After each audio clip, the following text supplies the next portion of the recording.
I'll take it from myself because the collapse started from me. ডাগআউটে বসে স্মৃতি মান্দানা যেন বিশ্বাসই করতে পারছেন না ইংল্যান্ডের সাথে ম্যাচটা হেরেছে ভারত। ৮৮ রানের ইনিংস খেলার পরও সংবাদ সম্মেলনে হারের দায়টাও নিয়েছেন নিজের উপরে। ইংল্যান্ডের সাথে মাত্র ৪ রানের হারে নারী ওয়ানডে বিশ্বকাপের ভারতের সেমিফাইনাল খেলা যেমন কঠিন হয়ে গেল, সেই সাথে খুব কাছে গিয়েও একটা নতুন ইতিহাসও রচনা করা হলো না হরমনপ্রীতদের।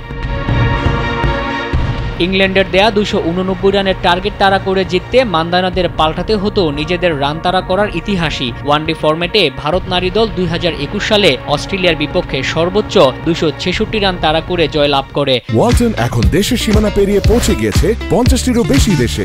ওয়ালটন, ঘরে ঘরে বিশ্বজুড়ে। বিশ্বকাপে টিকে থাকতে এই ম্যাচ ভারতের জন্য ছিল খুবই গুরুত্বপূর্ণ।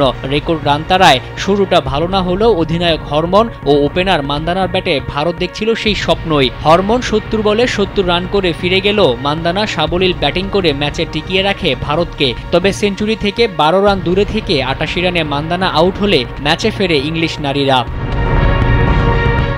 মান্দানা আউট হওয়ার পর ৬ উইকেট হাতে রেখেও ৪২ বলে ৪৮ রানের সমীকরণ মেলাতে পারেনি ভারত নারী দল। শেষ পর্যন্ত তাদের থামতে হয়েছে ২৮৮ রানে। ৪ রানের জয়ে ভারতকে কাঁদিয়ে সেমিফাইনালে ইংল্যান্ড। টানা ৩ হারে ভারতের সেমিফাইনাল এখন সমীকরণে ঝুলছে।